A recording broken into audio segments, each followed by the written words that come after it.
Before I moved to Germany, I used to live in a 12 square meters apartment that costs 100 euros per month, and 3 of us stay in one bed. There is no privacy whatsoever. And I used to think that is just the norm until I moved to Germany, and I realized that most of the people don't live like that over here. I mean, Germany is way richer than Vietnam, so the difference is very large and interesting. That's why when I went back to Vietnam some months ago, I made a video to show you guys how I used to live as an average student and workers in Vietnam. You're going to see the kind of apartment that I used to live, where we went shopping usually, where we went eating as well, and it's going to be an interesting video. Let's go.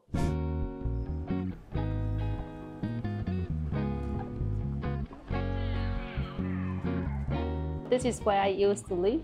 It's a very common thing in Vietnam for them to lock the door after 12 or something. So if you're a party after 12, you're not gonna be able to go home anymore. It's the rules over there. They have a common lock here, so everybody needs to have that lock. And then you have one more lock up there as well. So I cannot show you guys my old apartment since I don't live there anymore. But I have talked to some of my friends who know some students who are still living in those kind of apartments. And one of them is willing to show you guys their apartment. First of all, nowadays, most building apartment in Vietnam require fingerprint to get in, to make sure there is a maximum security. I don't live here, so the one who lives here is already opening the door for me, just to make sure. Up here is the stair, but we're not gonna get the stair. We're going to go by elevator today. Let's go. Because there is not much space in Hanoi for parking, normally the first floor of the building is for parking the motorbikes, which is a little bit dangerous because if something happen, fire happen, there's basically nowhere to run. And this is like a very big problem in Hanoi. There are several buildings that got into accident like that already, but there's basically no solution. Like, what can you do? There's too many motorbikes and there's not enough parking space at all.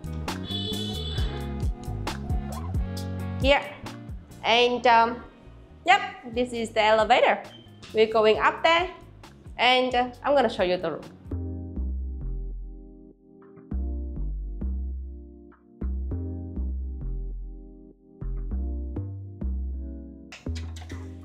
Ta-da! Welcome in, welcome in. So this is a very typical apartment for Vietnamese students. She lives with one more roommate.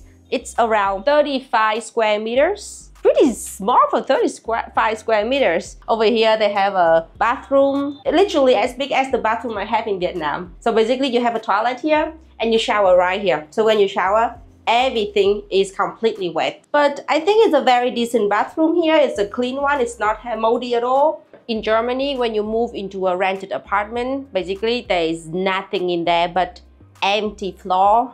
There's not even a kitchen, as I mentioned several times. But it's not the same thing in Vietnam. In Vietnam, when you move in an apartment, it's supposed to be kind of furnished to an extent. For example, this apartment is not like a super expensive one, but they also already give you a cupboard, like this one over here. It's wooden, no, fake wooden, pressed wood as well, but at least they have one.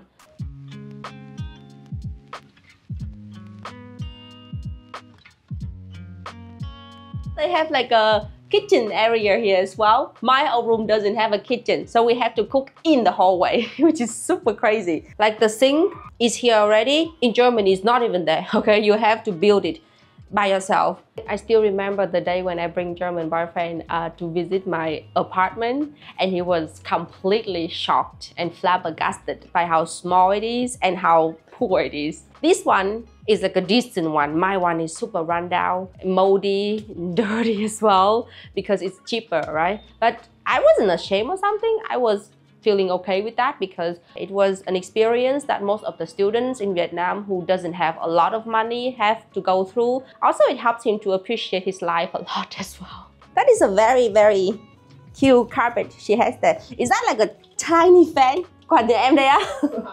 Sao nhỏ thế? Wow. It's very Vietnamese fan too. It's very tiny, but I think it do the job if you just use it for maybe ventilating the room, I guess. This is a Vietnamese mat. We call it chiếu in Vietnam. I think it's made from bamboo, like many of the mat in Vietnam as well. She's cooking here, she's eating here, just like the room I have before. And we eat on the floor, because if you have a eating table here, then there is no place for doing anything in the house anymore.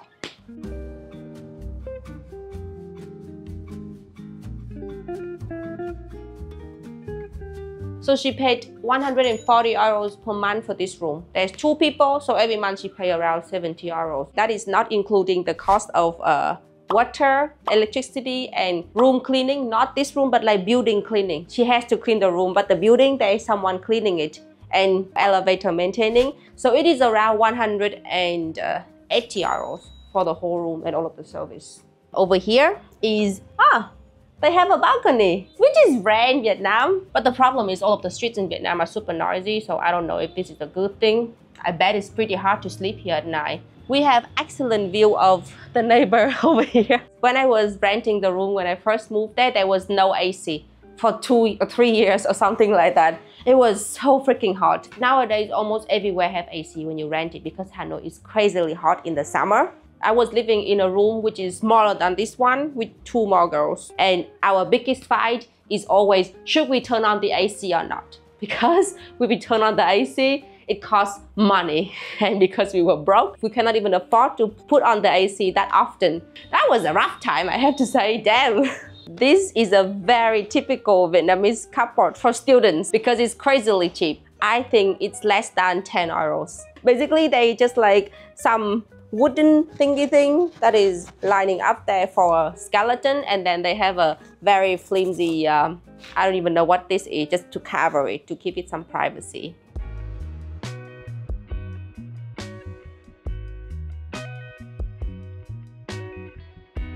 Since Hanoi is a very crowded place, it's hard to have enough space for living. We have to be smart with how to make the most out of it.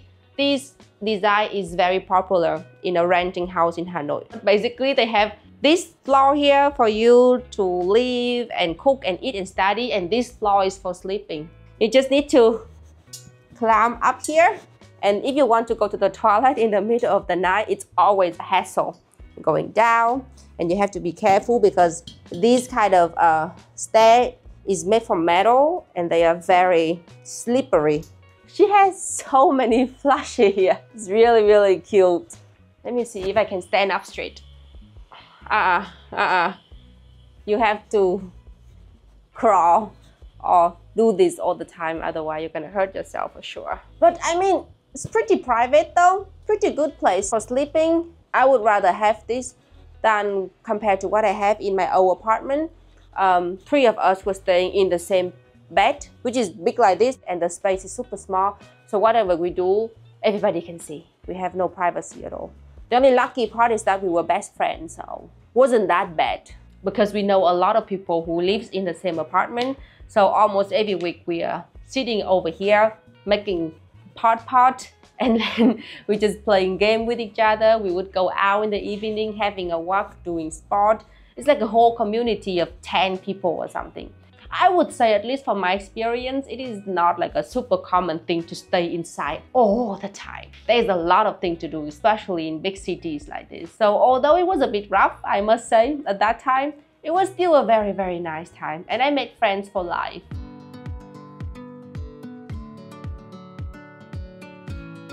When it comes to fashion, I feel like kids nowadays have better fashion sense and also more money to buy higher quality of clothing. But when I was a student, we were really, really broke. So this is the only place that I go normally to go shopping. It's a very, very big market. Mostly they are selling clothes in there, cheap, low quality clothes. And you have to haggle hard over there. You have to bargain a lot. They allow you to bargain, but if you bargain badly, they're gonna yell at you. And they are pretty aggressive. This place is not for the weak. But every single student in this area has to be here at least once. It's pretty fun though. You can find like a lot of cool things in here as well. But it's very chaotic. I have not been here for a while, but I want to see how it looks like now. Let's go.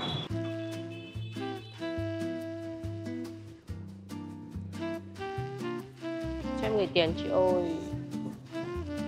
Okay. So first impression, I just walked in and the first store, they said we only sell clothes with the fixed price on the thingy thing. So do not bargain. The market changed, you guys. It's been 7 years. everything changed, which is for a good thing, obviously. I mean, bargaining is super stressful. I hope they don't sell it overpriced though, but I don't think so. They're famous for selling cheap things over here. Let's go.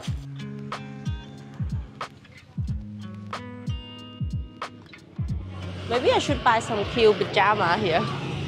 Aww. I don't think they have my size though. This is already a very narrow street with a lot of street vendors, and yet they still allow motorbikes to drive through here. I don't understand why does that car think he can fit in here. Oh my god, this is too chaotic.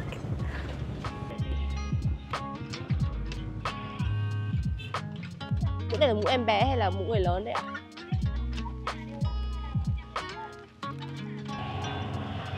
I got a hat for 6 euros. It's pretty cute, right? I also have a hat for German boyfriend too. Like a little bear like this for 5 euros. I'm going to try to find some gifts for my friends in Germany here. Something cute and something Vietnamese too.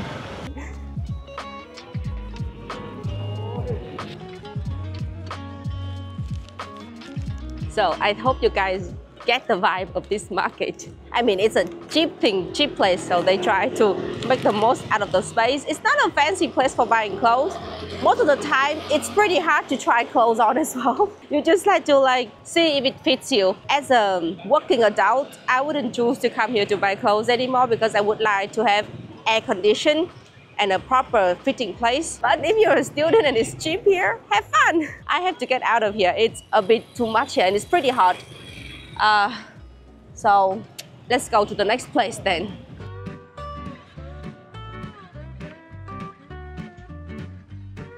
So this place is called Chợ Nghĩa Tân. They sell a lot of food here for cheap price. You can find many yummy stuff. And I haven't checked this out for years, but I heard that there's a lot of variety of stuff here. That's why I chose this place, so I can just jump from this place to the other place to just eat different stuff in a short amount of time. Let's go, let's go. Okay, let's start with our first stop. This is the menu. They have hundreds of different dishes here from everything you could think of. The price is so freaking cheap. I'm really, really happy.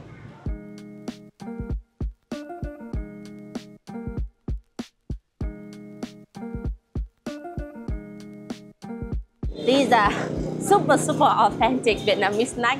You cannot really find it in the Western world. You could find it, but it would never taste the same, okay? This is the jiggly cake is bánh giò. It's not a cake at all. It's made from tapioca and also rice flour and also other stuff. I don't know how they make it that jiggly. I have to try. I tried that at home with the same recipe. It has never been this jiggly. This is banana leaves. Inside here, they have wood ear mushroom and also pork. And this is one of my favorite snacks ever when I was in Vietnam. I hope it still tastes as good as before. Yep. This is a Vietnamese barbecue version of pork. I think Vietnamese is the best at making barbecue meat. Like, it is so freaking good because before they barbecue it, they always marinate it in 500 different spices, like lemongrass and sugar and something else that I have no clue, but it has a crazily distinguished taste that you cannot find anywhere else. Yep, as good as I remember. If you're wondering if us Vietnamese eat bread, the answer is yes, we do eat bread, but we only eat that kind of baguette that we got from the time when the French colonized us, and there are several ways to eat bread in Vietnam. This is bread that was grilled with butter. Here are some dry meat up here. In Vietnamese, they call it bánh mì nướng muối ớt. It's okay, not as good as I remember. Good for the memory. This is bánh tráng trộn. I think I made this once on my channel already. Basically, they have a rice paper covered in chili oil and wrapped with some mango and some dry onion and mayonnaise. When I was in Vietnam, I was addicted to this. And although I can make it in Germany, I still want to try it out. I can make it better, honestly. But I'm glad to be able to just go out and grab it for like 1 hour. That whole meal costs around 4 euros. It's crazily cheap.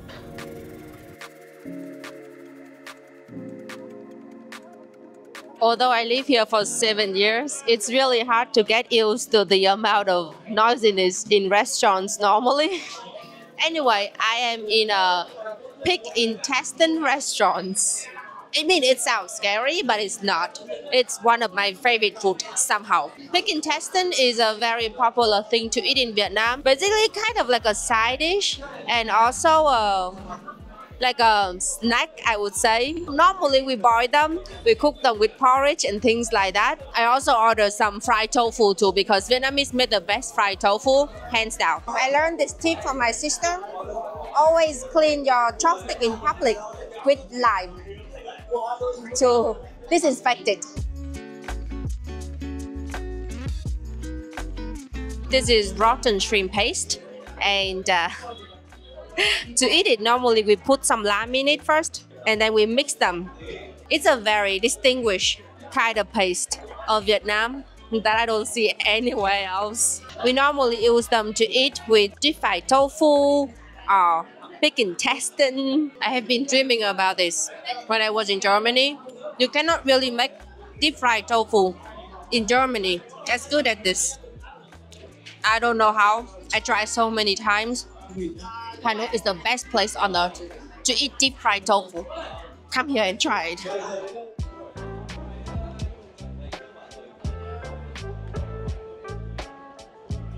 This is Hanoi specialty, beef blood. We use blood in our cuisine a lot. Tastes a bit like jelly beef blood.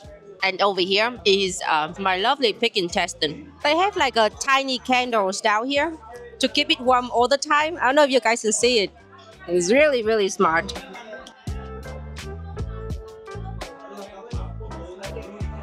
I don't know how they managed to clean it, but it doesn't smell at all. It just tastes heavenly. That's everything I could taste. It's awesome. I have tried to make like raw intestine in Germany. They sell like the frozen one as well, but they smell like crazy. And I try everything. I try vinegar, I try to boil them, I try to soak them. Nothing works. I like that it's very crunchy and it tastes very different compared to the normal meat, so I can eat a lot of it. I don't even eat pork normally because it's just boring for me. This is the herb that you normally eat with it. I think it's like Vietnamese basil.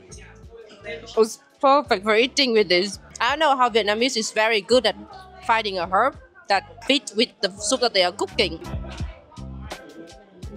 That was interesting to film and to look at as well. It's like going back to the memory lanes, and it actually made me truly appreciate of the life I have at the moment. But yeah, I hope you guys enjoyed the video. Now you learn a little bit about Vietnamese student lifestyle as well. So have a nice day and I'll see you in the next video.